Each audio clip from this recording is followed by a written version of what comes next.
and provocative, prophetic and practical, Have you ever found yourself? Are you dating for that person? informative and I feel inspirational. every bit of it. Like, I'm not trying to waste my How you gonna do better if you don't know what better looks like? I do. Come on, let's talk about it with me, the mind massager.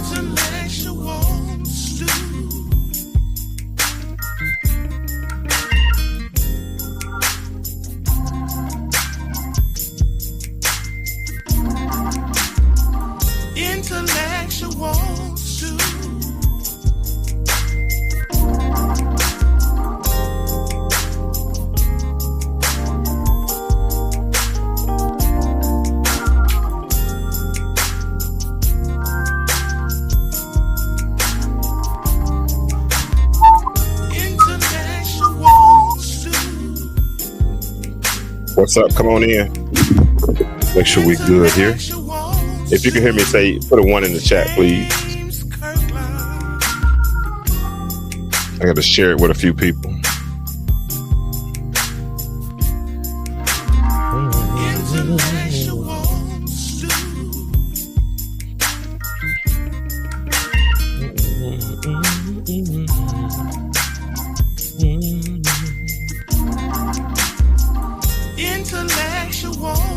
My dad out there.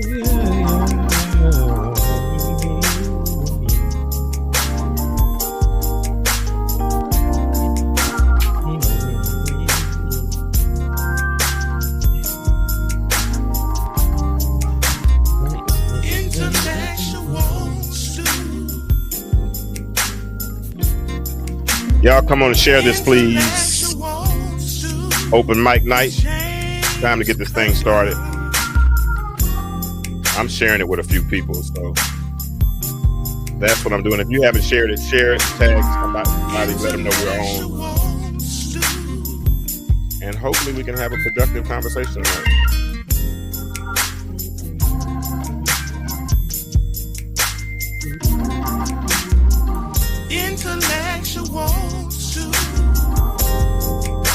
All right. Let's do it.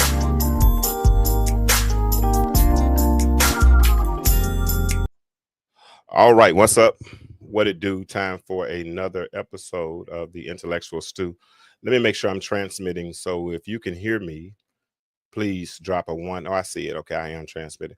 Drop a 1 in the chat and let people and let me know you can hear me and let me know where you are listening from.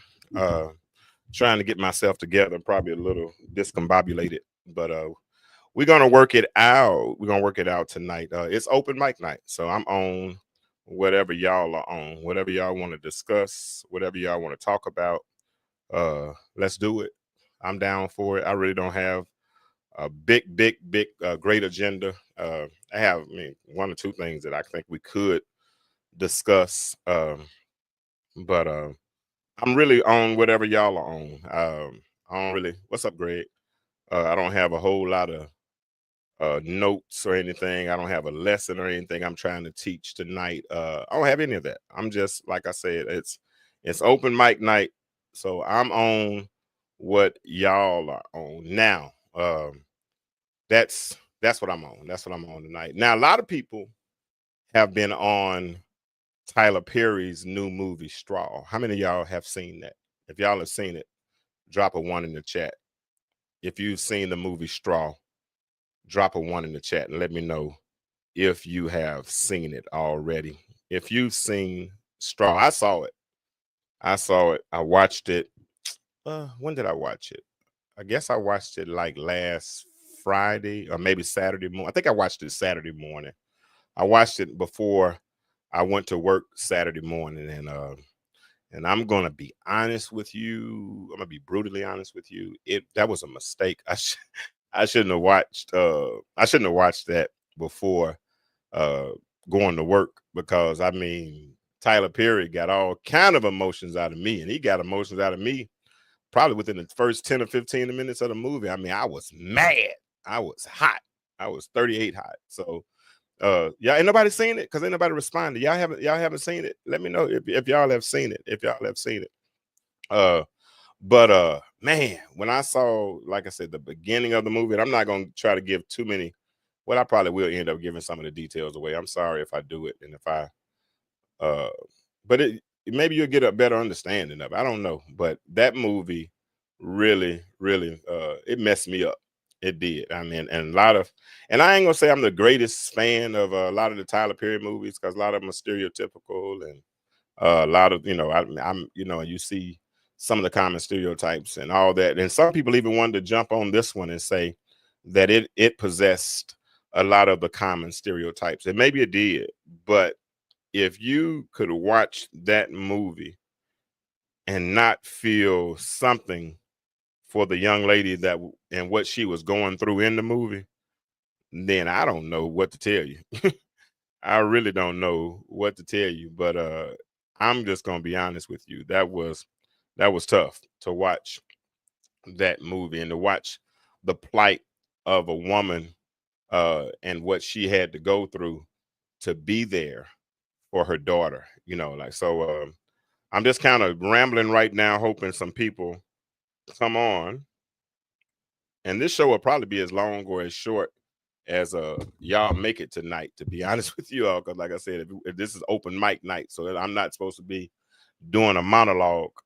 I'm supposed to be doing a dialogue, right? This is supposed to be us talking. So I got the phone number there. Hold on, let me put the let me find the I gotta turn my phone down. Let me find the link so I can put the link out there, so anybody that wants to get on the link. And I'm not trying, really, I'm not trying to make you feel pressure. I got the phone number up, but I haven't turned on the phone. So let me do that too. Hold on. Yeah. I mean, you don't have to be nervous or afraid to talk. I'm not going to try to embarrass you. All opinions are welcome. Um, so I mean, you're welcome to come on and talk and share your convictions and all those types of things, and we can make this a dialogue as opposed to a monologue where I sit up and I talk on Tuesday nights when I have stewing over scripture. I get up and I do a whole, it's almost like a sermon. So I have plenty of time to talk. So if I'm creating this space for those of you all who want to talk as well, and want to share some things that are near and dear and maybe even personal to you. And if you want to see if other people are going through similar situations, because I get it all the time. I have people who, that when they describe the show, they say we talk about things that people don't talk about, and we discuss issues that people don't discuss, and bring them to the forefront. We can talk about, we can, in church, we go to church and we hear a good sermon, and when we hear that good sermon, um of course the natural thing is, to go home and try to live right. You go home to live, and you live through it, but you got to live like all the rest of the week. You know what I'm saying? I think what we try to do is we try to give practical lessons, practical things that we go through as practical people that'll help us as we go through this thing called life, because we got to go through it, because life, whether we know it, whether we accept it or not, life is going to keep on lifing, right? And sometimes life is hard. You often hear me use the expression, life is like surgery with no anesthesia, right? And when life is like that, that's tough. That's rough. That's hard.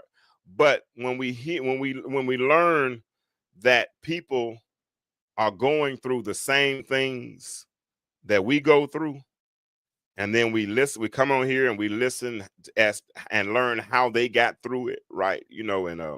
And then that serves as encouragement for us to let us know that we can, number one, we're gonna get through it. A lot of it is the mindset as we go through it. A lot of it is really being able to look in the mirror and really take an honest view, an honest look at ourselves, right? And once we take that real honest view and honest look at ourselves, then we're able to say, you know what, it's probably some things that we need to correct, and then we start the process of making those corrections, so tonight, if you're here, and you're on, feel free. I see my pops is listening in tonight, and my pops, anytime I see him, it's a blessing, especially with Father's Day coming up, because a couple of years ago, I got a phone call that almost devastated me. Found out that he was at school and had a heart attack, or had an attack. We didn't know what it was at the time. And it almost took him out of here. He was in ICU for almost 2 weeks. And he came back. He's made a full recovery. He's a walking miracle around Little Rock, Arkansas, North Little Rock, Arkansas, more specifically. They call him the Miracle Man because of what he endured and what he went through. Testimonies like those, and it was so funny. I never even told my dad that, but one time I remember when I was really doing this prayer campaign, trying to get me, all my Facebook friends and everybody in the world was trying to help me pray for my dad and help him get through it. And so I was going through and I was telling people everything, that was going on in the doctor's office, from the oxygen levels to the peak numbers, and to what type of medications they were putting in the IVs, and conversations I was having with the nurses. And there was one particular nurse that kept telling us to prepare for him to never be the same again. Say, you just, he might not ever be the same. Y'all got to be prepared for that. And my mom was like, no, we're not trying to hear that. And I told her, no, we people of faith. We're not rocking with that one. We wouldn't, sometimes people might send mail to your house, but you got to learn how to return it to sender. You know what I'm saying? Just because, you know what, Kimala, sometimes I've had mail in my mailbox that had my address but didn't have my name on it, right? So when that lady said what she said about my daddy, man, I said, no, I know a man. And now, I had everybody in the whole, that's what I think. I know a man. I know a man. I know a man. I know a man. And so it was one young lady came in my inbox, and she said, we got the same diagnosis. When I had a family member, that same thing. They said that person might be a vegetable, or this person might not ever think the same, but he made a full recovery. And I was right there with her, and I had several people encouraging me through that process. And it's those type of testimonies that we try to put and make public on this platform, right? Because you just never know who's listening. You never know who's paying attention. You never know. Here it is, Kimala. You never know who's eavesdropping. Right? You never know who's eavesdropping. So we try to put these practical stories out here. We don't, I don't try to go find the social media. I think I had one person one time that was booked to be on. They had a huge following, and I was gonna bring them on, but I didn't even know what we were gonna talk about. I really didn't, because I was only doing it for the clout, and that's not what I'm about. I don't do things for clout. That's just not who I am. I don't do it. I don't do it. I'm sorry. If it's not powerful, if it's not practical, and if it doesn't have a point, then I'm probably not going to do it. I'm going to try to do something that's going to help somebody, through some tough situations. So let me ask this question again. Who all in the audience so far? I'm hoping, if you all have not shared this, please share it, because if we're not going to have an open mic where y'all talk back, I'm going to have to go ahead and introduce the conversation, but I want to introduce it to as many people as possible. So if you would, please, ma'am, please, sir, share this thread, share it. And I want to ask this question again. In fact, let me type it. So for those who are coming in, let me go ahead and type this up right quick. Who has seen the movie? And we're not trying to play spoilers tonight, but we are having a conversation. Who has seen Tyler Perry's new movie, Straw? If you have, raise your hand and put it in the chat for me. If you've seen it. And if you have seen it, What did you think about it? And I'll read your comments tonight. I know I don't see Lisa yet. Lisa writes a dissertation every time she writes, and I'm like, Lisa, I don't have time to read all of that and keep up with everything else I have going on. But I do have time tonight. I do have time because y'all are supposed to be leading the conversation. You saw it, Kimala. Okay. What did you think about it? What did you think of it? Kimala says she saw it. Did anybody else see it? And she shared it too. Thank you, Kimala. That's my friend. If y'all are not following her, go follow her. She sings on the worship team at Second Baptist in Little Rock, Arkansas, and they have her do the prayer song every week. And she is so gifted and so anointed when it comes to singing. You have to hear her. She makes some very intelligent choices. I ain't gonna lie to you that she has mastered her voice. I appreciate that. But what did y'all, those that are coming in? Oh, I didn't put it up. What did have you seen the movie Straw? And if you saw it, what did you think about it? What did you think about it? If you saw it, what did you think about it? And if you don't want to type it, if you want to tell it, call the phone number. If you want to click on the link, do that. And let's get this party started. What did you think about it? So let me start it like this, because I'm gonna record from this point forward. So listen, tonight what we're gonna do is we're gonna talk about something that too many people understand, but too few are willing to admit. What we're talking about tonight, Kimala, is we're gonna talk about the breaking point. That moment when life's weight becomes unbearable. That moment when something small, something that wouldn't have mattered on any other day, becomes the last straw. We've all heard the phrase, the straw that broke the camel's back, but what we don't talk about is everything that was already on the camel's back before the final straw fell.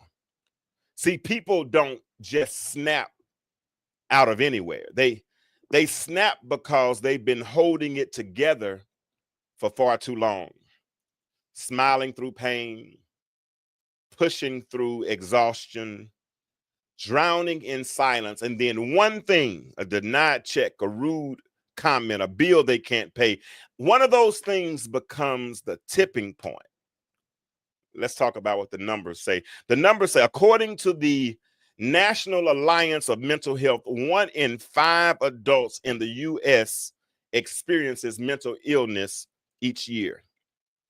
Black women are only half as likely to receive mental health treatment, yet are more likely to experience chronic stress, depression, and anxiety due to systemic barriers. For single mothers, the rate of depression is twice as high for the women in two-parent relationships. And in a recent survey, 46% of working adults admitted they're so emotionally drained, they don't know how much longer they can keep going. You know what? That's not drama. That's data. And that's exactly what Straw, the new film by Tyler Perry, puts under the spotlight. And tonight, what I want to do is I want to unpack the power of that last straw, what it looks like, what it sounds like, and what it feels like when people lose the battle to being strong. And most importantly, we'll talk about how to recognize. I see you, Kimmel. I'm going to read your comment. And those of you all that have seen the movie, tell me what you thought about it. Raise your hand. Let me know if you saw it. Let me know. But I want to talk about that tonight, because someone listening tonight might be one straw away from breaking. So that's why we tell these stories. Now, before we dive deeper, let me address the elephant in the room. There are some people out there, and I saw them today, maybe even listening right now, who are saying, here we go again. Another struggling Black woman, another single mother, another Tyler Perry movie that ends in trauma. And I hear you. I really do. I hear you. I hear you. There's a fatigue that comes from seeing pain over and over again, especially when it looks like your own or your mother's or your sister's. I get it. I get it.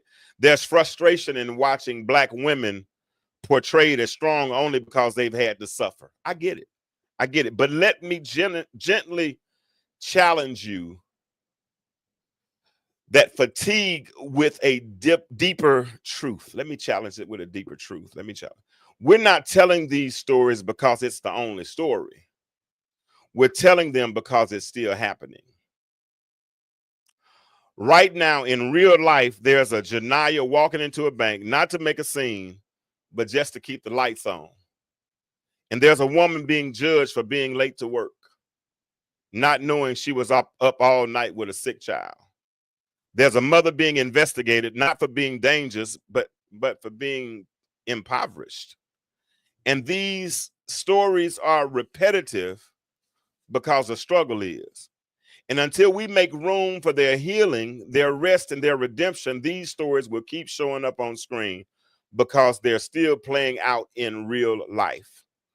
So if you're tired of seeing these women on the screen, I challenge you, be the person who makes sure they don't suffer in silence in real life. Extend grace before judgment, offer support before critique, and before you roll your eyes, listen with your heart. Because sometimes what looks like another trauma film is really someone's testimony, just dressed in characters' clothes. And you know what? On the intellectual stew, we don't silence testimonies. We stand in them. So that's why I open up the phone lines. That's why I put the link up. That's why I offer the platform for people to come on and tell their stories, not to be judged, but to let them know that somebody's standing with them, because there are Janiyahs. We come into contact with it. This Janiyah, and when the movie comes on, if you watch it, man, she had a bad day. I saw one of my Facebook friends. This is not supposed to be a monologue. I hope somebody talks back to me in a minute. Thank you. Let me see what Kimberly said. Kimberly said, I love the movie. Of course, when it got to the end, I was confused for a second. Let me see what she said. I was confused for a second. Like, wait, she's hallucinating. Yeah, hey. Whew. Now, I ain't gonna lie. I was confused, Kimberly, as HE double hockey sticks. I can't curse because I got church folk on here. But yeah, I was so confused. I was so confused. And I had to go back and watch it again and had to ask somebody else to make sure that I wasn't missing what I was missing. That was a genius. I got to give that. That was a genius of Tyler Perry, the way he put that piece together right there. That one threw me off because, man, it got so many emotions out of me. And I ain't gonna lie, I wasn't crying. I really wasn't crying, but my eyeballs were sweating a little bit. Don't tell anybody. Don't tell nobody. Don't tell nobody. But for real, I wasn't crying. I wasn't crying. I was not Nikki Jones. I was not crying, but my eyeballs were sweating because I couldn't bear to see someone suffer in real life. You know, we in Christendom and we in the church world, you know, we always hear the story of Job and how Job suffered, and, you know, he lost all that he had, lost his children, his cattle, his cars, his cash. He lost everything he had, right? Job lost everything he had. I mean, it was a bad day. Jill Briscoe wrote a book about Job's experience, and she said it had to be a Monday. It had to be a Monday because nobody, you know, after going through the weekend, most people don't like Mondays because Mondays are not, you know, typically the day that, you know, your better days. And so it was equated that Job's life it had to be a Monday for the stuff that Job went through, right? But when I looked at Janiyah's day in that movie, it had to be a Monday for her. You know, I mean, from getting up, couldn't sleep at night because of where she was living in an impoverished situation. What's up, Emmanuel? Man, Emmanuel, have you seen the movie Straw yet? Have you seen it? Have you seen it? If you've seen it, let me know. Have you seen it? Because I'm trying to find some more people. Y'all share this too. Those of you all who have not shared it, go ahead and share it for me. But if you've seen, I want to talk to some people who have seen the movie, because I don't want to sit up here and tell it all by myself. Kimberly said she loved it. What were some intricate things about the movie, Kimberly, that impacted you the most? What type of scene? Now, you hadn't seen it yet. Okay, so yeah, you can't jump on this conversation yet. Now, I don't want to mess it up too bad for you, but man, it was a lot. And to see a woman struggle. And somebody said something to me today. No, actually, Let me see if I can play it because it was fun. It's funny. It's a comedian. Let me see if I can pull it up. Hold on. It's a comedian, realist. Uh, he's funny, and he did he did a video, and I'm gonna see if I can play it right quick. But he did a video about the movie, and he act like he did a parody, like he was calling Tyler Perry, and he had some words for Tyler Perry. Let me see if I can make it play, y'all. Hold on. It was funny. If y'all have seen Straw, let me know. I need somebody who's seen it that can talk with me about it a little bit. But hold on, let me share the screen because I want to play this by old boy. Hold on, this is funny.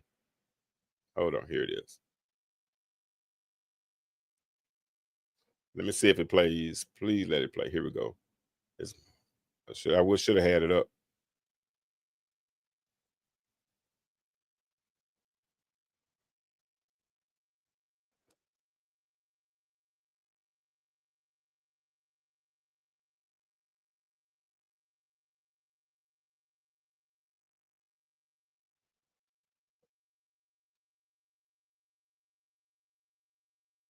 Can y'all see it? Can y'all hear it? Hold on. Let me make sure y'all can still hear it.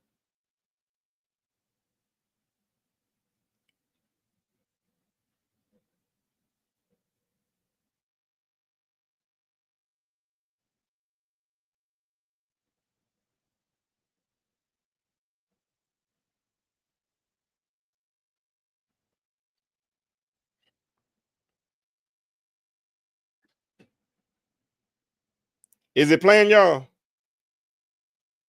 Is it playing? Hold on. I don't think it's playing. Let me stop sharing. Yeah, I don't know. It was funny though. But he was talking about, and one question he asked in this little comedy. Y'all go on my page and watch it. From the previous, I've seen it. Seems like when you think you can't get any worse, bro, it went from bad. Oh, it wasn't playing. Okay, good. Well, anyway, he said he called. He said first thing he said, "Well, where her baby daddy at, bro?" Because no man, no real man that has a child by a woman could see her struggle. If he sees her struggling like that and doesn't offer a lending hand, he needs to be towed out the frame for real. Because number one, she was living in terrible living conditions in a little one studio apartment with her daughter, and they had to sleep in the same bed. Daughter was very sick and suffered from seizures. Janiyah is working two jobs to try to keep things together. Daughter's going to school hungry. Teacher making fun of her because she didn't have lunch money for school. On her way to work, a police officer runs her off the road that's not in uniform and threatens to kill her if he ever sees her again.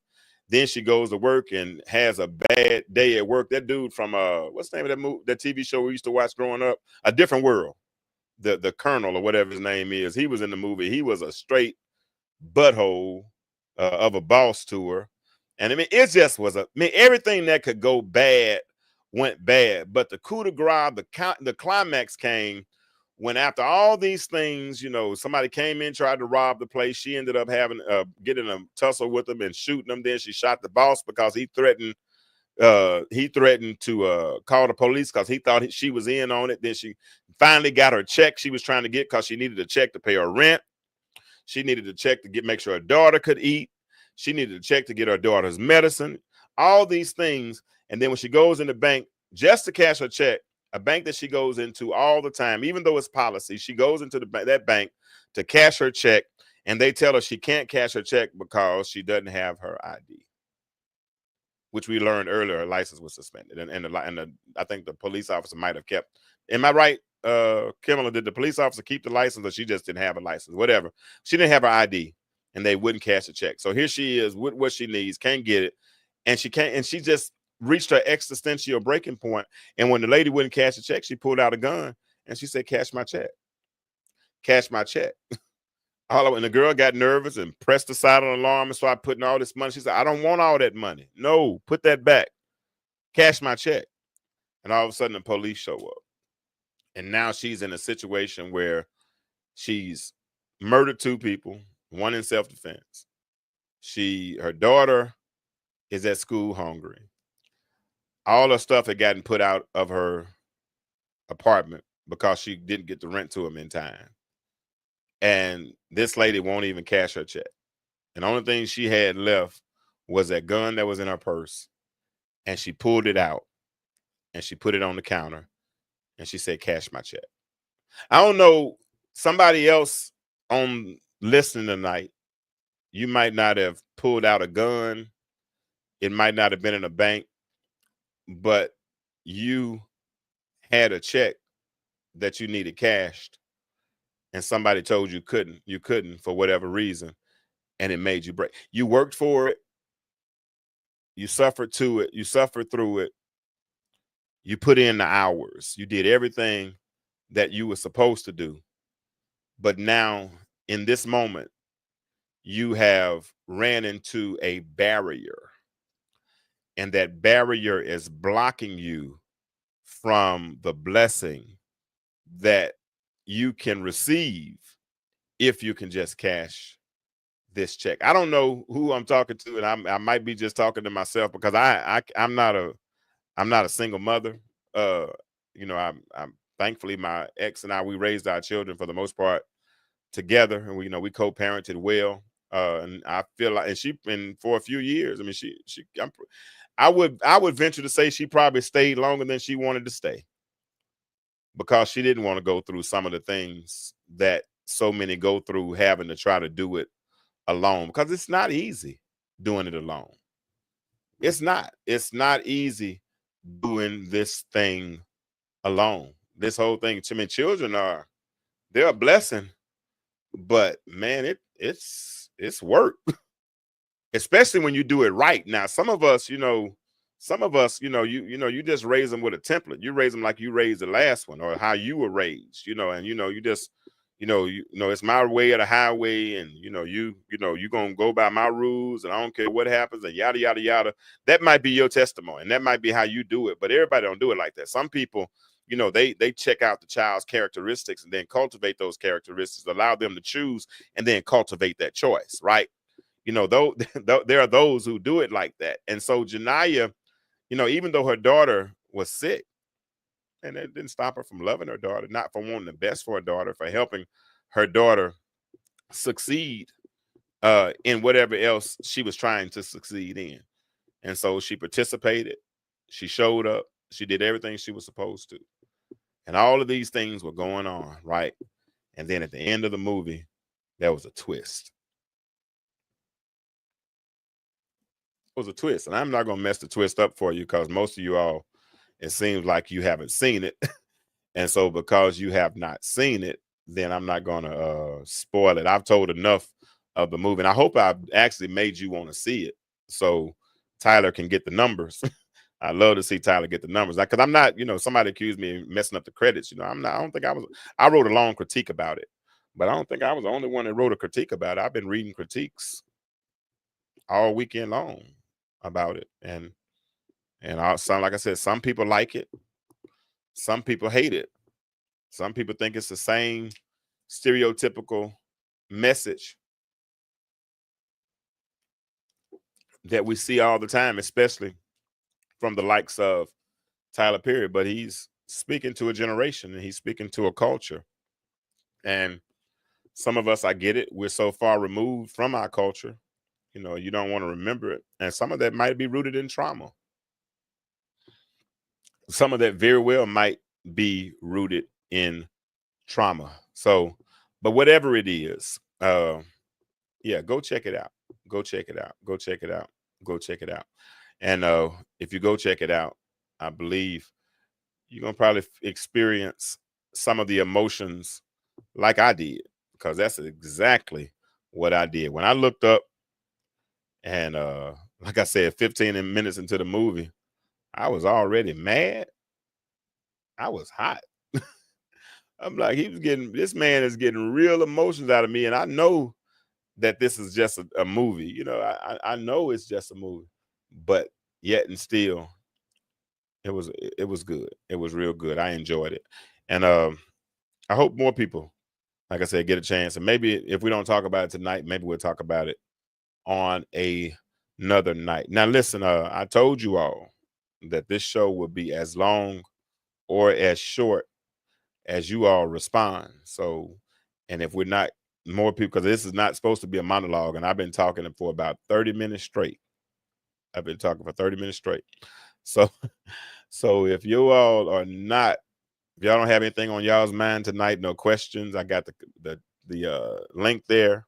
I got the phone number there. But if we don't have any questions or anything of that sort, like I said, I'm not going to belabor the time, because I did put in about 9.5 or 10 hours a day. So when I jump on here at night, I jump on here just to have these conversations with my people, because I enjoy, like I said, I enjoy talking to you all, and I enjoy providing this space for us to have real life conversations. And I think there's so many more intricacies and a whole lot more innuendo in that movie that we can learn from.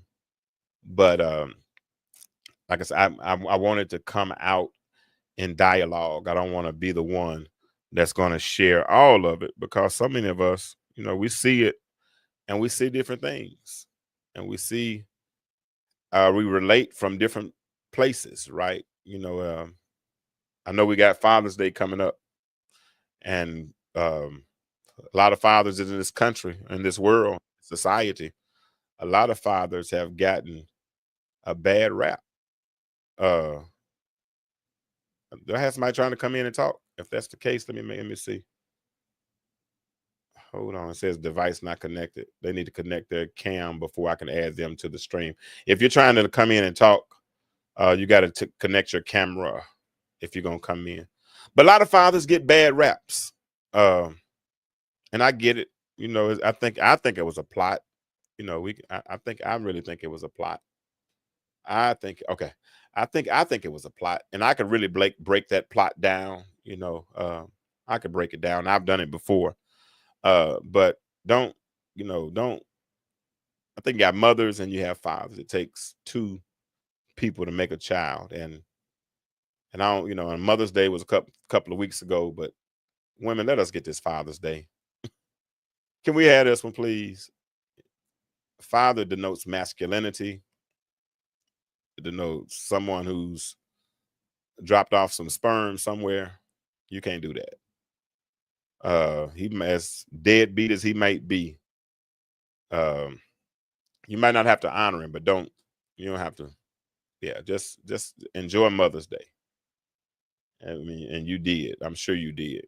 They closed down businesses and all kind of things to make sure. I purposely this year didn't go to church on Mother's Day, because I knew that, man. That really, when I didn't go to church on Mother's Day for me this year, that was a mental health decision, because I've learned that my attitude can not only affect me, but it affects those around me. And when I'm super, super sad or super down or something along those lines, it's not only me who feels the effects of that. It's other people who feels those effects. And I just didn't want to be in a bad spot. So this year I didn't go. So I honor and respect and I try, because I'm 52, I'll be 53 in July. My stepmother came in my life when I was 7 years old. So she's been my stepmother for 46 years. I call her mama. So even in honoring the death of my mother, I try not to dishonor the life of my stepmother, right? Because I don't want to be so sad that I don't celebrate her. But sometimes that's a tough spot. So, but I get it. We honor mothers on Mother's Day, but women, can we please have Father's Day? I know some women will be like, wish me a happy Father's Day because I was a father and the mother. No, you were just more mother, and you did a wonderful job. You did a great job. I mean, whatever you did your job, man. I mean, roo, all that kind of stuff. But you wasn't a father. You were not. You weren't. And so, and that's why if we did this thing right, man, if we could just figure it out and stick it out, and raise these children, because statistics show how much more of a chance the child has when they're in a healthy two-parent home. I'm not talking about staying in dysfunctional relationships. I'm not even advocating for that. What I'm suggesting is that if we could figure it out, what was the spark? Because if communication continues to exist, then you will get to the point where you won't sit on it when something's bothering you, there's an open air of communication where you can talk, right? And you can speak respectfully. And you can say, hey, now you know this. And say, I'm too old now for something to be bothering me and sit on it. Because if I sit on it, I know what's going to happen, Alicia. I'm going to experience some of my passive aggressive tendencies. I am. I'm going to go in a hole. That's that cancer in me. I'm going to go put myself in a shell. And I'm probably going to put a sign on it that says do not disturb, and probably put up, and I'm not going to say that part. I'm trying to stay safe. Yeah, I'm not, I'm going to put a do not disturb sign up if I do that. Unless I'm in a atmosphere or a relationship where I feel comfortable communicating. That's what my boy just said. Communication rules the nation, right? So I'm going to communicate. Let me see what Alicia said. Coming from a father who actually fathers, I understand where you're coming from, but I also understand mothers that have had to do it all. And I get that, but they're not fathers. They're mothers who had to do it all. And that's exactly what you just said. I agree with that. And that just means, and at that point, I'm gonna have to depend on my heavenly Father, you know, because he said I'll be a father for the fatherless. But I'm just saying, and I feel you. I do, because some women have had to do it all, but I don't think it gives you any more stripes to be saying that you're the father. I just don't think it does it. I don't think it gives you any more stripe to have to wear a sign on your chest to say I'm strong. No, I think that's something. You don't think they mean it? What about people in the chat? Do you think when women say that I'm the mother and the father that they're I mean, of course they can't mean it literally, because genetically you can't mean it. But just the thought, how do you think it makes me feel as a father to see another woman? I mean, I know, not that you know, in this society, a lot of people just don't care. I get it. But you're not. Unless you can drop off some sperm, then, you know, I know you can go buy some. You can read the stats on it, see if they had curly hair, see if they had blue eyes or brown eyes, see if they were a PhD. You can do all that kind of stuff and inseminate it. I get all that. But that came from somebody who had the ability to be a father. Genetically, scientifically, not metaphorically. Not metaphorically. And that's where I think we are. And I hear I've been through the storm and the rain. I'm sorry, I'm just joking. But yeah. If y'all have y'all seen, yeah, that movie messed me up. I ain't gonna lie. Straw really messed me up. I should not have watched. I don't know. Honestly, I can't tell you what time of day to watch it. Cause I watched it in the morning and and I went to work upset. You know what I'm saying? And if the comedian I was telling you about, he watched it at night. And he said he couldn't sleep all night. He said he went to bed mad as I don't know what. So I don't know. I just think it evokes real emotions. Even for those who are tired of the same old story, it still produces some type of emotion because you had the nerve, you know, you took the time to yeah, I cried. All right. But no, Alicia, I did not cry. My eyeballs just sweated. That's all. I wasn't crying. My eyeballs were just sweating a little bit. That's all that was. And that was just one emotion. The first emotion came, like I said, about 15 minutes into the movie. I was hot. I was mad. I ain't gonna lie. In fact, I posted on Facebook. I said, at that moment, I said, you know what, it's too early. I mean, let me go ahead and stop. And I stopped for about 5 or 10 minutes, and I think I walked the dog and came right back inside and went ahead and watched it anyway. And I ain't gonna say it's a bad decision because I think it was a good movie. Somebody said it was a cross between John Q and Set It Off. I ain't see that. I ain't see that. It's really not the same. It's reality, not the same. That's what I said in my monologue before I got started. It's reality. Until we can do something about the reality, it's going to continue to be the same old story, Emmanuel. Abso-freaking-lutely. It's going to continue to be the same old story until we do something about the reality. And the reality comes from what Emmanuel said earlier. Communication rules the nation. I don't have to be the only one talking, y'all. The phone number is right there, 404-860-2775. The link is in the chat if you want to jump in. It's open mic night. So it's nothing specific that we're talking about right now. We can talk about whatever. I'm on whatever y'all are on. Whatever y'all want to talk about, let's talk about it. But Emmanuel, I'm going to put that. I say I'm going to put that comment on the screen. It's reality, not the same old story. It's a reality of, because you don't understand, while a lot of us are comfortable in our houses, in our beds, some of us have king size beds with 1,700 thread count sheets. We're clothed in our right minds. We drinking water. Everything is great. We got an exercise regimen. We eat well. We do all of those things. But then you have some people who are barely making it. You got some people who feed their children ramen noodles if they have something to eat at night. You have some people, my dad used to tell me, and I witnessed it firsthand back, that was 30 years ago when I used to substitute teach back in North Little Rock, Old Main, or North Little Rock High. But you got some kids that the only meals they get a day is when they go to school. The only meals they get is when they go to school and get their breakfast and their lunch at school. And that's their story, right? Life, that's it. That's the point. The name of the movie is Straw. I mean, think about it. That one straw was enough to break the camel's back. But what else was on the camel's back before that straw came? What were they already carrying? And that's the thing about it. Right now, everybody that's listening to me, everybody who will listen, you're carrying something right now. And the truth of the matter is, a lot of what you're carrying is heavy. Alicia, you carry it well.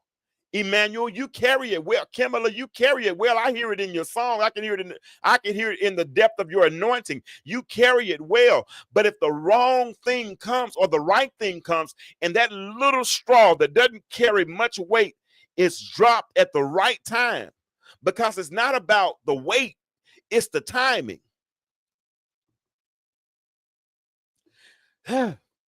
It's not about the weight, it's the timing. So many things, so many times you've survived more. You've been through more. You've experienced more and went through it. You have gone through it.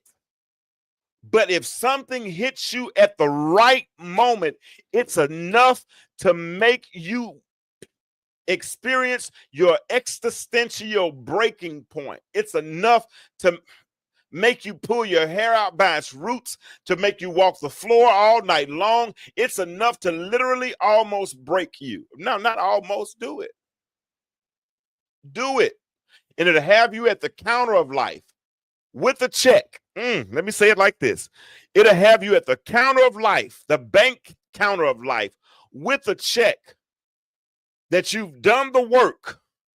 You put it on the counter and you've asked for sufficient funds for what you've earned, and life turns around and tells you no. That's tough. That's enough to make you break. But you know what I like about it is that even though some of you all are carrying it, even though some of you all are carrying some heavy stuff, man, you carry it well. And you know why you carry it well? I'm going to tell you why you carry it well.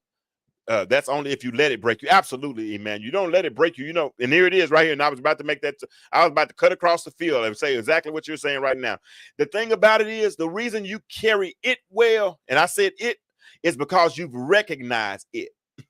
And see, when you recognize it, then you can respond to it, because now you realize that, okay, you know what? I might be going through some mental health challenges. I might be going through depression. I might be going through anxiety. I might be going through PTSD. And because I'm going through it right now, I'm going to go seek out a therapist. I'm going to go seek out somebody. I'm going to get the necessary skills. Or Emmanuel, if you can do it by yourself. Because see, some people try to solve problems with bottles. Don't work.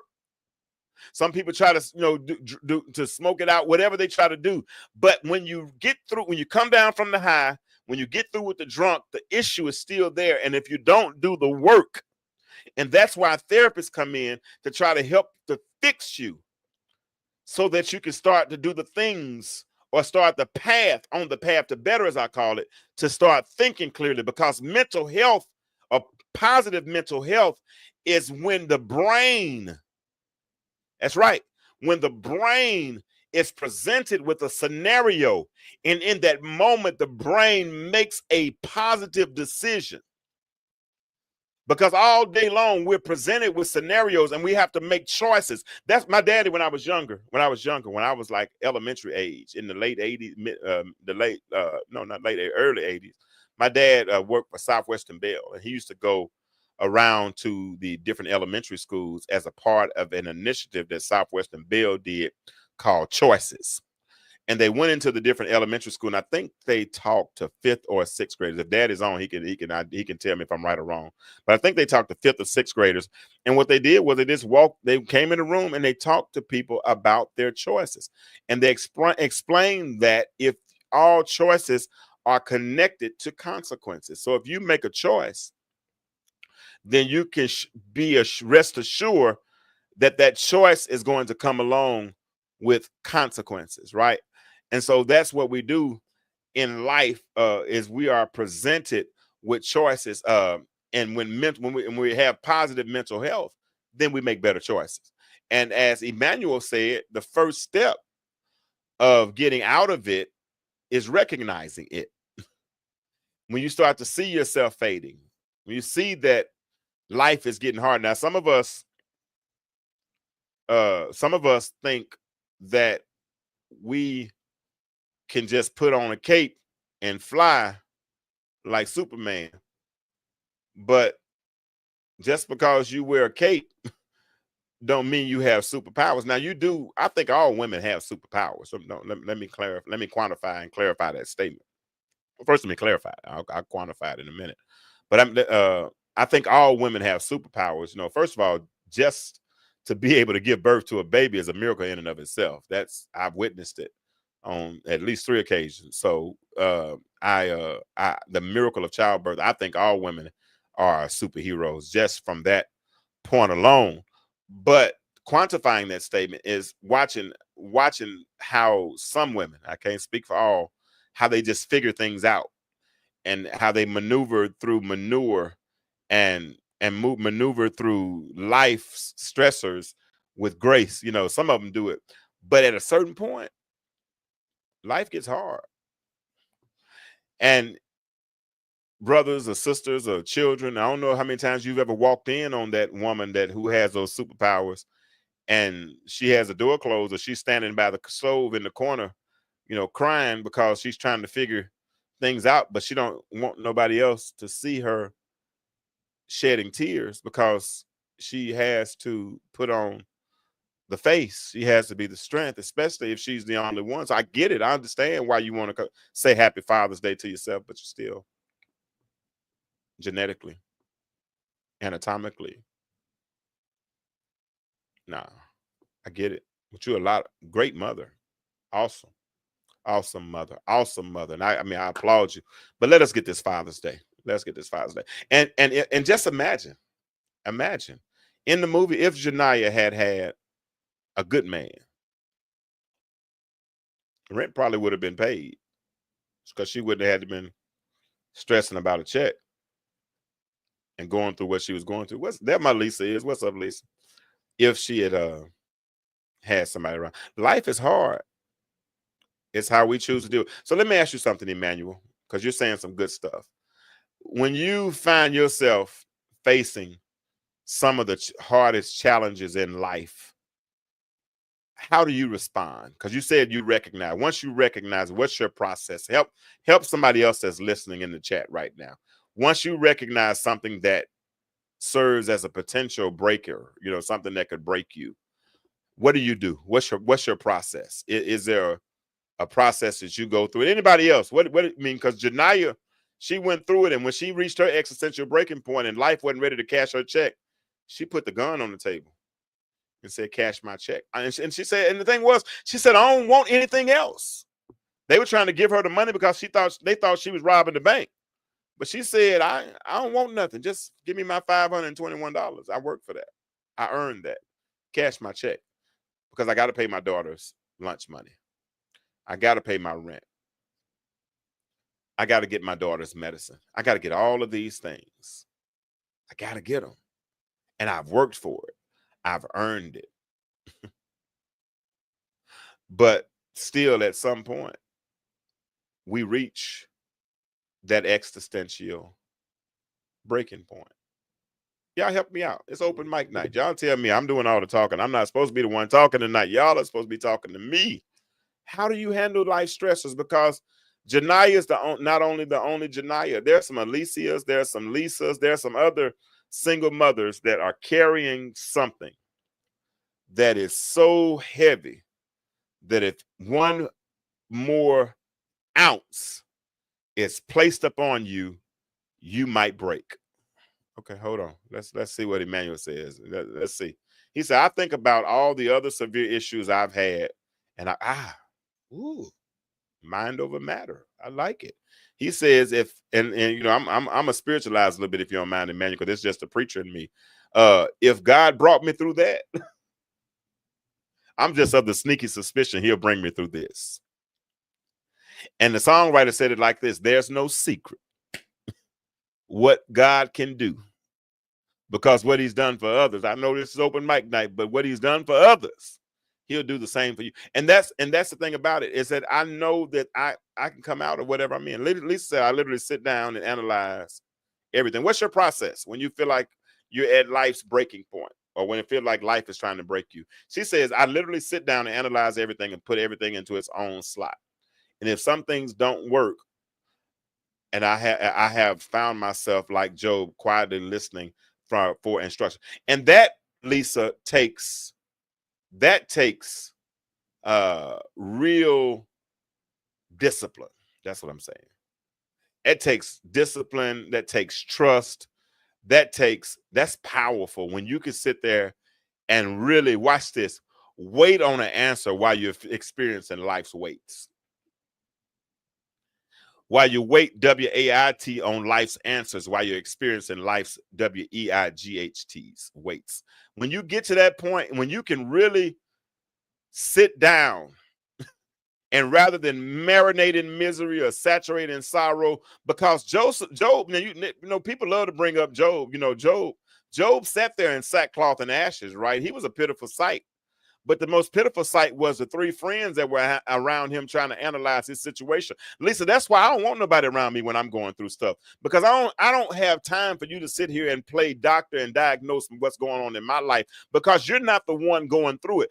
I'm going through it. And if you can't help me, if you don't have words to help me get through what I'm going through, baby, please take the blessing of benediction in my life. I don't need to hear it. I don't. Because I'm trying here, Lisa. This is where I'm with you on this whole, Lisa. When I'm in that moment, I'm trying to hear what's the God in this situation. What's the lesson what's the lesson I'm supposed to learn out of this?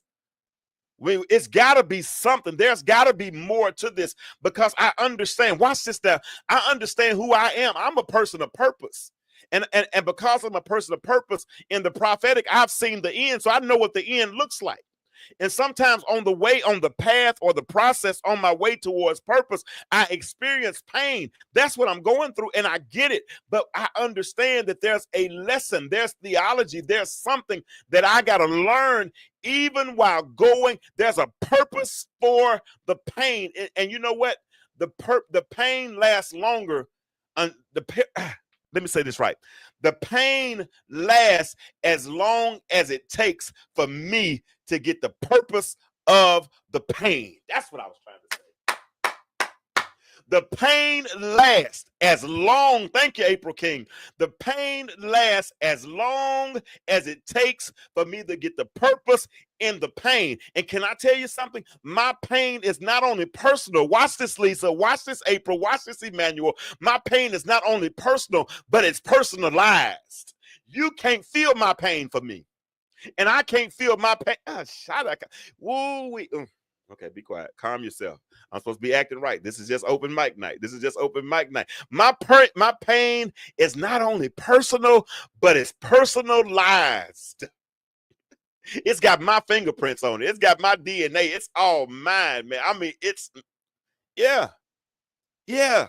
Your pain, it's personal. And when you go through it, don't go through it kicking and screaming and scratching and clawing. But if you go through it, like Lisa said, if you learn how to sit down and you learn how to be still, and like grandma and them say, because you know, Come here, Holy Ghost. Grandmama, this granny, Jamie Lee Mazik, she got out of here in 1994, but that was my great grandmama. Grandmama used to say something. Whenever the storms of life would start raining, and whenever the lightning would be skipping against, I might as well preach this, I'm on here, but whenever the lightning would be skipping against the patina of the midnight sky, whenever the thunder and the what would begin to roll, when all of these things would begin to happen, Grandmama would tell us to do something in the house. You know what she would tell us to do? Thank you, Lisa. She'd say, sit down somewhere. Be still. The Lord is doing his work. And that's the same thing metaphorically that takes place when we're going through the storms of life. God is saying, sit down somewhere. Be still and know, guess what? I'm still God. Be still. Go through it. Be quiet. When one of my preacher friends, his mother passed away, and I called him to encourage him. I called him, and I've learned not to be so quick to call people when they going through grief and things of that nature. But at that particular time, I was a little younger and dumber than I am now. But I tried to call him, and I called him, and I said, "How you doing, Doc?" He said, "I'm just being still." I said, "You just being still?" He said, "I'm being still. I need to hear God." And when my mother passed away, Emmanuel, I didn't panic. I cried, a little bit. I cried, but I at a certain point, I just sat down and I was just still. Then all of a sudden, I started hearing this little melody. Emmanuel said, "There's gonna be perfect day. There's gonna be perfect day. There's gonna be." I started singing that little melody, and that got me through like the rest of the week until I preached my mama's funeral, because I knew, and because the only rest I could find in that moment, Emmanuel, is that I would see her again if I lived right. That's all I had, because there's gonna be a perfect day when trouble get out of the way, and so that's all I had. But I had to be still in that moment, or in that storm. Same thing when my father went through his. I didn't rush home. I sat down and I had to be still, because I've learned that I make better decisions when I take the time to be calm. To take one, because one thing, I'm pretty good with the comebacks, right? I'm pretty good with that, and a lot of times I don't even have to think. I can just pop right back at you, snap. I can snap back, clap, what they call it, clap back real fast. And sometimes I do that in business, and I do that, when I shouldn't do that. But now what I've learned how to do, Daddy, Daddy, I see you back on here.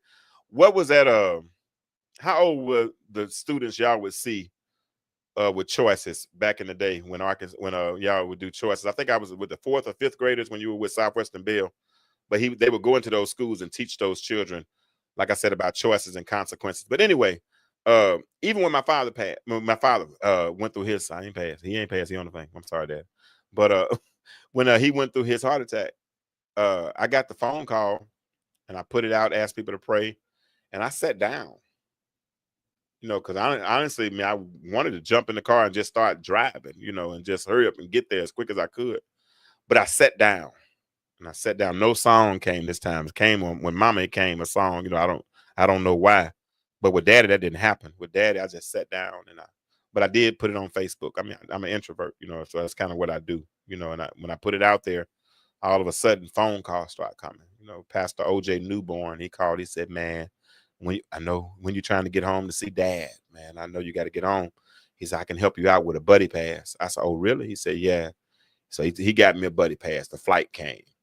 Then all of a sudden, my Cash App started hitting. I'm talking about hundreds of dollars, back to back to back to back to back. And I'm self-employed, so I'm going to be home, and I know I'm going to be home for a few days. But all of a sudden, back to back to back, Cash App started coming, because I sat down. Because that's what the psalmist meant. Lisa, where is that at? Where it says Psalm 34? What is it? Where it says, "Be still and know that that I am God."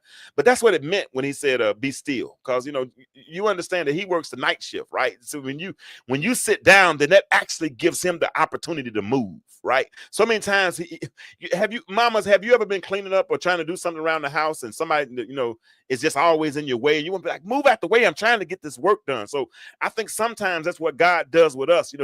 He wants us to move out the way so he can do the work. It's some work that he wants to get done, but at his feet, and we're in his way, and we're around him, and we're prohibiting his movements. We're not allowing him to move like, thank you, like he's supposed to move. We that messes, thank you, Alicia. We mess up his movements, right? And so if we learn, when I sat down in those moments, that it was like, okay, God said, okay, now you sat down, now I can move.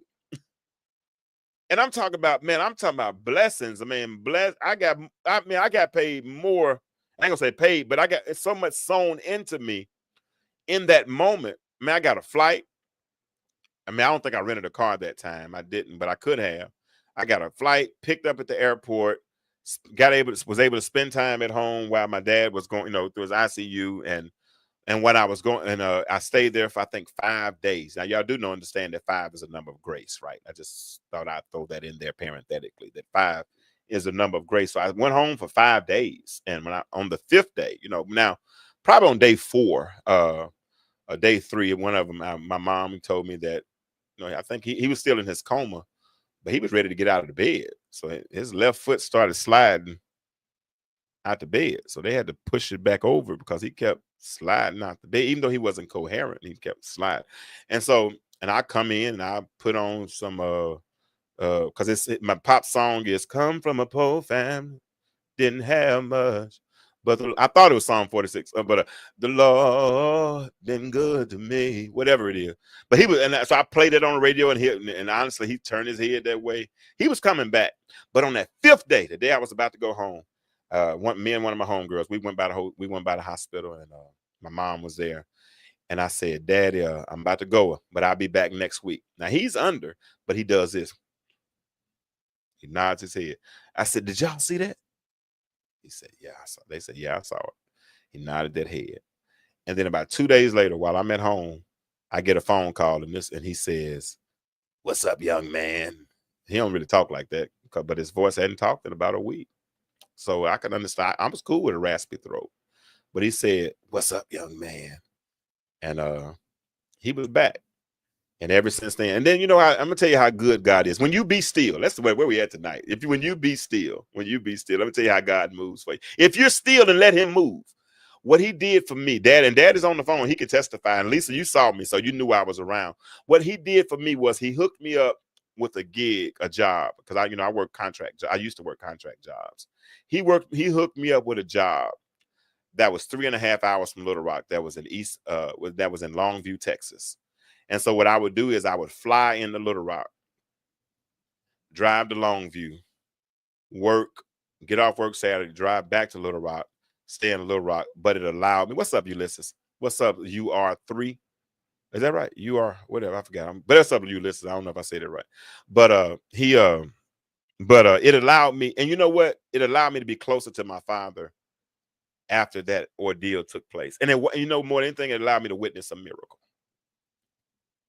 It allowed me to witness it firsthand because I was home every month. Believe it or not, I was home every month for about 2 years. And that one gig paid all my bills for the month, to be honest with you. That's why it's hard for me to go work just for any old type of job. You gotta, once you determine your value, you don't accept any less than that for your value. That's what you think about yourself, and you've put in the work to earn whatever you're asking for, right? So for 2 years almost, I was literally in Little Rock almost every month. And you know what it enabled me to do? It enabled me to put my eyes on my daddy, enabled me to see my mother, which she's my stepmama, but I call her mama, so I just say stepmama because it's the title, but she raised me. But it allowed me to see them consistently. And I needed that. Because y'all don't realize the year before that how stuck I was on the couch. Now, y'all, those of you all who have received my book or who have not received it, y'all don't realize how stuck on the couch I really was in that moment, right? I mean, really like stuck. But I was able to be closer to family. I was able to witness my father's miraculous recovery. And I was able to see my mama get some of her cooking every now and then. I was able to see my grandmama and all those, even on my mother's side, go down there to my grandmother's restaurant. Yeah. UR3. I did have it right. Yep. And that's where we are, man. But that happens, Ulysses Junior. I like calling him Junior. But that happens, Junior, when we learn how to be still. The songwriter says, soon as I stop worrying, something like that. How the story ends, I forgot how, whatever it is. But when I let go, it's just like that, mama, sit down somewhere so I can get this work done. Just like grandmama telling us when the storm of life comes. She ain't let us turn on the TV. We couldn't listen to the radio. We couldn't walk around the house and play. We couldn't do any of those. When the storm came, her words to us was, sit down somewhere and let the Lord do his work. I don't know who I'm talking to tonight, but I just got a sneaky suspicion that somebody under the sound of my voice, I don't know, I just got a sneaky suspicion that somebody is trying to do something, and whatever it is that you're trying to do, you're carrying a lot of weight and it's heavy. And truth be told, you're carrying it, and you're carrying it with, definitely couldn't talk on the phone, and you're carrying it well. I give it to you. You carrying it well, man. You put suits on it. Some of y'all put makeup on it. Some of y'all put lashes on it. You put weave on it. You carry the weight well. But some weight wasn't meant. You don't have to carry all of the weight. You got somebody who will bear your burdens. And if we do it right, scripture says we'll bear each other's burdens. We'll help you. Alicia, I'll help you. You help me, and we'll get through it together, right? But if one little ounce of straw at the right time falls on you, it could break you. It could make you reach your existential breaking point. But before it breaks you, I have some advice. Before it breaks you, I have a suggestion. May I offer a suggestion? Before you let it break you, sit down. Be still. Turn it over to somebody who's stronger than you and who will carry the weight for you. And at least hold it till you're strong enough to figure out what to do with it. That's just a suggestion. Or you can continue to do what you're doing. And then you'll be at life's counter with a gun on the counter saying, cash my check. Everybody else outside thinking you got a bomb and thinking you're a threat, and all you wanted, Lisa, was to cash a check. And it wasn't anything you stole. Wasn't anything you tried to manipulate to get. I'm closing. I'm finished. It wasn't anything you was trying to manipulate to get. You put in the hours. You worked. And if you saw the movie, you had to deal with an asshole of a boss. I'm sorry, y'all. I'm just gonna say that one word. That's the only word I got. Yeah, I'm sorry, but you had to deal with an a-hole of a boss. Every moment he could. You got somebody in your life like that. Every chance they get, they want to do what they can to make your life miserable. And they've assumed, watch this, and come here, Holy Ghost. They come in the form of the spiritual taskmaster, trying to control your movements. Watch this, but not giving you the necessary resources to complete the job. How you gonna get mad at somebody for what they don't know? How you gonna expect somebody to know what you had to learn? How does that work? That's not what's up, Subwoofer King. How does that work? How do you expect somebody to know what you had to learn? They you know what that's like. You know what that's like. UR3. That's like giving somebody bricks with telling them to make bricks, but don't give them any straw. See, I said something in the prophetic yet. Only a few people to catch that. Well, y'all catch it later. They telling you to go to work and build something miraculous and something amazing and do this, but they don't even give you the resources that are necessary. They expect you to know what they had to learn. I got mine. You got to get yours. How does that work? But if you sit down if you they'll throw you in there to the sharks, man. You see it, don't you, Emmanuel? Yeah, but I can swim. But the thing is also, I ain't gonna swim no shark though. I ain't stupid. Just like y'all trying to think 100 men can fight a silverback gorilla. I ain't doing it. But be still. That's the lesson for tonight. Because I don't want to see any of us, not anybody in the Stew crew that's following us. Nobody that's following the Stew crew. I don't want to see us at life's counter with a wrinkled up check asking to cash with no ID because I've lost my identity. Shout out. There it is. Because I've lost my identity and I can't provide ID to get this check cashed. I don't want to see you there. I don't want to see you there. So when life gets heavy, what's the word? Do me a favor, type it in the chat.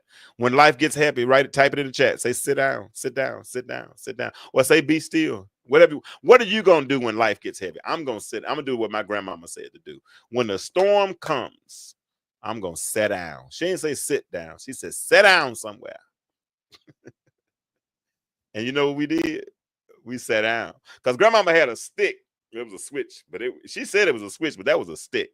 That was a stick, and it was long. It could literally reach from one side of the room to the other side of the room. And I don't know how, but I managed to never get hit by that stick. I've never had y'all got that ain't my testimony. I ain't never had no whooping with no switch. I haven't. I used to beg for whoopings when I got older, but I ain't never had no whooping with no switch. Call me privileged or whatever you want to call it. But she did have a long lasso of it was a stick, and she'll reach all the way across that room and will crack my little brother. My little brother got it bad. Oh, I hope he ain't listening. But he used to get it bad. He was light skinned too, so they would tell Lisa, you look like you were bad though, so you probably deserved it. No, I'm just joking. I'm joking. I was mischievous, but I was a manipulator. I'm cracking this joke, then I'm leaving. Be still and that's what you do. Be still and listen to God. Be still and pray. Be still. Peace be still. Be still and pray for peace. All those are good things to do. I was a manipulator, Junior.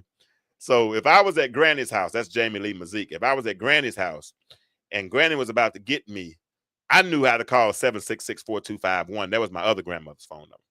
And several people in that house could drive. So the moment I would say, come get me, somebody was going to jump in that car and come get me. And before anybody knew it, I would have packed my bag and jumped in the car with my grandmama and avoided that whooping to go to Grandmama Edna's house. And if somebody was going to get me at Grandmama Edna's house, I would call Grandmama Jamie Lee Mazik's house and say, come get me. And I would pack a bag and be gone before somebody could whoop me. So I avoided a whole lot of whoopings in life by being manipulative. I learned that at 5, 6, 7 years old. So yeah, Lisa said she was very bold and very outspoken. So she got a lot of whoopings. I ain't getting no whoopings with no extension cord. I got a couple of whoopings with belts. And that's all I remember. But I ain't getting no. But as I got older, I ain't get whoopings no more. I got punishments. I mean, I felt like I was in solitary confinement. I think that's part of the reason why I'm off my mental. Sometimes I feel like I'm off now because I used to sit in that room by myself until the grade came up. I'm thinking about now getting PTSD. I need to give me some water or something. Jesus. Hold on. I just had a moment, y'all. I've had a flashback. That was tough. But it taught me how to sit down. And that's what you're going to do. Say it. Say it. Learn extension cords and switch. I had one aunt. I don't remember her. I was a bad little boy. No, I was not. Leave me alone, Donnie. Listen, I was not a bad little boy. My dad on here. Was I bad, Daddy? But I had an aunt, Lisa, who had she would put her children in the bathtub first and then put them in the chair. Let's ask that question before I get off tonight. Because I'm about to go. I promise y'all I am. But let's ask that question. What's the worst whooping you ever got, and what was it with? Okay, okay. So he said mine came from being the eldest and not controlling the younger siblings. What's the worst whooping you ever had, and what was it with? Mine was just with a belt. That's all it was. I don't have the extension cords in the switches testimony. Switches with thorns on the end. Oh my gosh. Somebody on YouTube said they have switches with thorns on the end of it. That sounds like a cat of nine tails. That's the thing they beat Jesus with. It tore the flesh off his body. No, sirree, Bob. I might have ran away. Oh shoot, Avery said he had my grandfather with a plastic racing car track. That's abuse. Cause that had to hurt. And you was light-skinned too. You could was your whooping in the summertime or was it during school time? How did you have, or I guess back then did we have, yeah, we had scan back then, didn't we? I think we had scan. How did you hide those welts, Avery? What's the worst whooping y'all ever had? I told you mine was with a belt. Oh my gosh, Alicia, I can't see you. See y'all light-skinned people, y'all got whoopings like that. Alicia said I didn't get many, but she did get one with switches braided. Oh Lord. Yeah, I knew that had to be a summertime whooping, Avery. Because if you whoop somebody along a lot of switches on Michelle Mark, if you whoop some light-skinned people, black people, dark-skinned people, you can kind of hide it, a little bit, but light-skinned people, it's one thing to have welts, but it's nothing for the welt to be red and all that kind of stuff, but no, I ain't had no, and I ain't whoop my kids at all. My kids, I didn't know how to whoop. I wasn't a good whooper. I don't know if I wasn't coordinated. I don't know. I just wasn't a good whooper. And I think Mackenzie figured out we wasn't good whoopers. She'll kind of laugh. He said Emmanuel said he got a whooping for letting someone in the house when they knew better, and he got whooped with a broom handle. Oh my God, that was definitely abuse. Was like when they was hitting you, was it like hitting you on your legs, on your back, in your head? I mean, because did we even have concussions back then, or did we just go to sleep and wake up? I don't know. My mama chased me down the street. Hold on. My mama chased me down the street, beating me in the back with the inner tube from my bike. Oh my gosh. Wow. Grandmama rubbed me down with alcohol after. Oh my God. Yeah. That's whoo. Now let me ask something. Did y'all view it as discipline or abuse? Did it make you love your parents any less? Did it make you resent them when you got older? How are your relationships now? I mean, because I don't have that testimony. Like I said, my honestly, in the beginning, my stepmother was more of a disciplinarian than my dad was. My dad, I can remember him really whooping me. Maybe I remember one time when I got older because I lied. And when he whooped me, I'm gonna tell you, when my dad whooped me that time, because I had to be 15, 16, because I lied. And I'm gonna tell you what the lie was. I don't care. I can't get in trouble for it again. So I'll go ahead and tell you what the lie was. It was this, okay. Legs, okay. But okay, I remember the lie. That's when North Rock Old Main had a really good basketball team. And I was the manager on the baseball team, but the basketball team was going to the state tournament. And the state tournament was in Pine Bluff, and I think we were in the semifinals or the finals or somewhere along those timelines. And I lied and told my dad that we had a baseball game, and that I was going to the baseball game so I could go to the basketball game. And when I went to the basketball game, I think my dad said he saw me on TV or something along the line. But either way, he called a coach and asked the coach if we had a baseball game, and the coach told him, Miss Kirkland, no, I can't lie. We didn't. So daddy came home to whoop me that day. And I deserved every bit of it for that. But when he whooped me, I could see the disappointment in his eyes. See, a lot of people, what they do is they get angry before they whoop their children, right? They let everything build up, and then it all comes out at one time.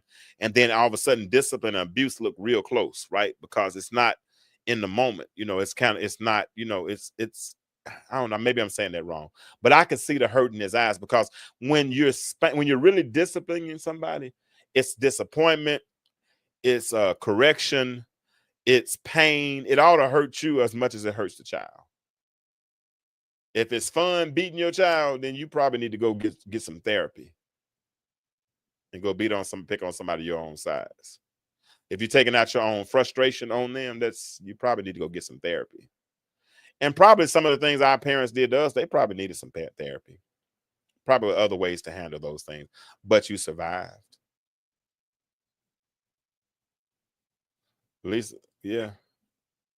Yeah. And you know what, Emmanuel, you just brought up a major point. I wish you were on the show so we could talk about what you just said. He said, is this why grandparents are softer on their grandkids? You know why I believe this is just Kirklandology 101. I believe that let me go back a step further in this thought. I believe that parenting is on the job training. We can write as many manuals as we want, but it's every child is unique. It's different, and parenting is on the job training. I promise you, I messed up with the oldest, but I started getting it right a little bit more with the younger ones. And as parents, as grandparents, as we get older, I'm not a grandparent yet, unfortunately, but I think we have enough patience now, something we might not have had a lot earlier in life, right? Here it is.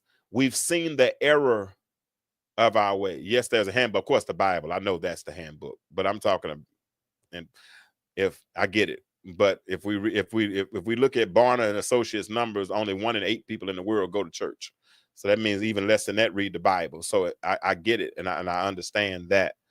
But for those of the rest of people that don't do that, oh, you said you meant no handbook, but well, there is a handbook, but there is not one universal handbook, Michelle, uh, for us. And I wish it was, but it wouldn't make sense. We get a lot of us, a lot of us operate through life with templates, and templates are the enemy of originality, right? If you live life only with templates and you don't operate with originality when it comes to when you see a child use a certain behavior pattern, the first thing you're gonna do is go look down the index table of the index or the table of what is it called, table of contents, and try to figure out something that you can no, just take the time to get to know them. That's what I like about Eastern culture. In Eastern culture, Lisa, they don't now in our culture, as soon as we do the gender reveal, we've already named the baby. But in Eastern culture, they don't do that. They let the baby come out, let the baby live a few days, a few weeks, and they start to figure out the baby's characteristics and all those things. And as the baby starts to develop those characteristics, then they name the child. They might say he who cries a lot, or he who laughs, or he who smiles, whatever. And the names have significance, right? Because, yeah. So there's no, we got to learn them individually and do the work to raise them and realize that even when we do choose not to spare the rod is the rod of correction, right? It's the rod of correction. When the shepherd had sheep, he would use that rod whenever the sheep would get out of order as they were traveling, and he would use it to correct them on their path. That's what we do as we raise children. We use that rod of correction that when they begin to go astray, it's to get them back on the right and the narrow path. But when we start being so angry and upset, seeing blood in our eyes, and hitting these kids like they grown, that's tough. That's tough. Yeah, that's tough. That's tough. That's tough. All right. So I've learned that I've dealt with a lot of people who've been abused. No, I'm joking. I'm joking. I'm joking. So I'm gonna pray for all of y'all and pray that your attachment styles have not been affected adversely because of the abuse that that you experience as adolescents. Did I do that right? That's the preacher in me. I don't know how I always do that, but I'm gonna figure it out one of these days. But anyway, listen, for those of you all that are still on y'all do know that we are doing our contest. If you want to win $250, a chance to win $250. Uh the slogan that I say all the time at the end of the show, the world is changing. Why do you remain the same? The world is changing. Do a blog about it. Make it one page or 90 seconds in a video. Go to my webpage and upload it. And but that's it. The blog competition. First place is $250. Second place is $100 gift card. Third, fourth, and fifth places will receive t-shirts. It's all you have. T-shirts. I said t-shirts. All you have to do is go to our website, and when you go to the website, go to the page that says the world is changing. Why do you remain the same? And you can upload it right at the bottom of the page. and I will upload the official rules probably tomorrow. Well, no, probably Wednesday because my day off is Wednesday. I'll probably upload those on Wednesday. But it's free. It's free, and you have a chance to win. I was hoping to get at least 25, 30 submissions. I will not be judging. So don't try to call me and try to smooth me over and think you can talk me into helping you win, because it's not going to work, Jack. It ain't going to work. So don't try me like that. I'm playing. I'm joking. But yeah, the world is changing. My question for you is, why do you remain the same? Just let me know what that means to you. What that means to you, and be as creative as you want. One page, double space. I don't want to see, don't make me read, or 90-second video blog, and just tell me, James, and I'm probably gonna play it on the show. But you can upload it on my webpage, as I just showed you. Upload it, just go right to the bottom of the page, and when you go to the bottom of the page, you'll see somewhere where it says file upload. Just upload it there. And let me thank all of my sponsors. Coy London, she has given me a seed or donation to help with this. Thomas Smith, he owns a Urban Apparel men's store in Muskegon, Michigan. He was a blessing to us. Brian Grant, and several people who have been a blessing to the platform. I can't think of them all right now. And they've all sown seeds. All I told them was what I was trying to do. And all of a sudden, my Cash App started to ring. So I appreciate when people see the vision. If you want to be a part of, want to bless the vision, anything helps. $5, $10, whatever. Be a blessing to the platform. I put it right back into the platform some kind of way. I always do. I put it right back into the platform, whether it's in ads or in prizes or whatever I do. I try to put it out back into the platform. But you know why? Because we're the Stew Crew. We're the Stew Crew. I changed it from Stew Nation to the Stew Crew. Alicia, you see her on here. She was a Stew Crew member of the month last month, and she bought a t-shirt, and she's been very supportive and all those things. So I'm super appreciative to her. We'll see who the next Stew Crew member is next. But I know I watch your engagement. I watch how you engage, and I appreciate you. I see who shares what we do, and I appreciate. I hate to get off on y'all now because I see quite a few people are still on, but I gotta go to bed because I gotta go to work in the morning. Now, I'm trying to get to the point where we do this Mondays and Wednesdays. Last week I did it on Wednesday, and nobody showed up, so I'll try it again Wednesday. If maybe I tell you what, if y'all want to go more than just Monday, if you want to do this on Mondays and Wednesdays, reach out to me. I need a few people. I ain't gonna say how many, but I need a few people who are to reach out that appreciate this platform, that appreciate a space where you can come and share your own personal convictions without being judged, and hopefully learn a little something along the way, right? So as I always say in closing, and I'm out of here now for real, deuces, but as I always say, the world is changing. My question for you is, why do you remain the same? Y'all say good night, and I'll catch you next. Intellectual Stew. Intellectual Stew with James Kirkland. Powerful and provocative. Prophetic and practical. Have you ever found yourself? Are you dating for that person? Informative and I feel inspirational. every bit of it. Like, I'm not trying to waste my time. How you gonna do better if you don't know what better looks like? I do. Intellectual Stew. Come on, let's talk about it with me, the mind massager.